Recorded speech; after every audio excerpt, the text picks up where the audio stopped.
তো কালকে উত্তরের খবর 24x7 থেকে একটা নিউজ পাবলিশড হয়, মানে আমার রেজাল্ট বেরিয়েছে।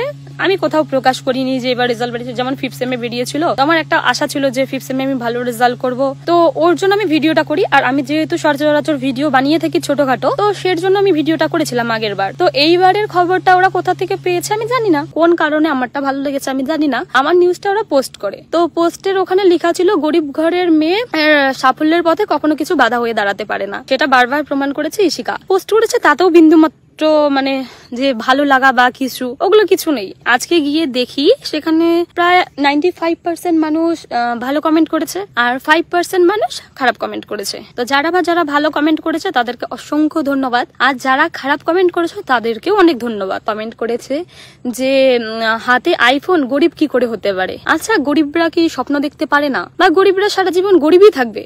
এমন কোনো কি কোথাও লেখা আছে যে গরিবদের হাতে আইফোন থাকতে পারে না, বা সবসময় আইফোনটা বড় লোকদের হাতেই থাকবে? আমার ছোট্টবেলা থেকে একটা ইচ্ছে ছিল যে না আমি একটা আইফোন কিনবো।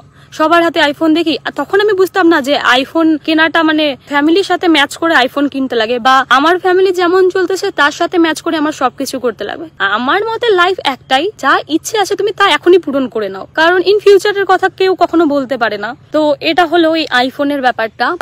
আইফোনটা কেন কিনছি? গরিব হয়ে আইফোন কেনা যাবে না, কিন্তু আইফোনটা যে কিভাবে কিনেছিলাম সেটার কথা তো তোমরা জানতে যাবে না, কারণ এখন তো হয় না যে ওই যে আমাদের বইগুলো রাস্তায় ঘাটে বিক্রি হয় আর দামি জুতো শোরুমে বড় বড় ব্র্যান্ডের লেখা থাকে, এই ধরো 5,000 7,000 দাম, কিন্তু বই রাস্তার ঘাটেই বিক্রি হয়। তো ব্যাপারটা অমনি। আমার রেজাল্ট বেরিয়েছে, ওরা রেজাল্টটা দিয়েছে, সেটার কোনো সম্পর্ক নেই। আমার ওখানে বললেও কোনো সম্পর্ক নেই, কিন্তু আমার হাতে আইফোন, এটা নিয়ে তোমাদের অনেক প্রবলেম আছে।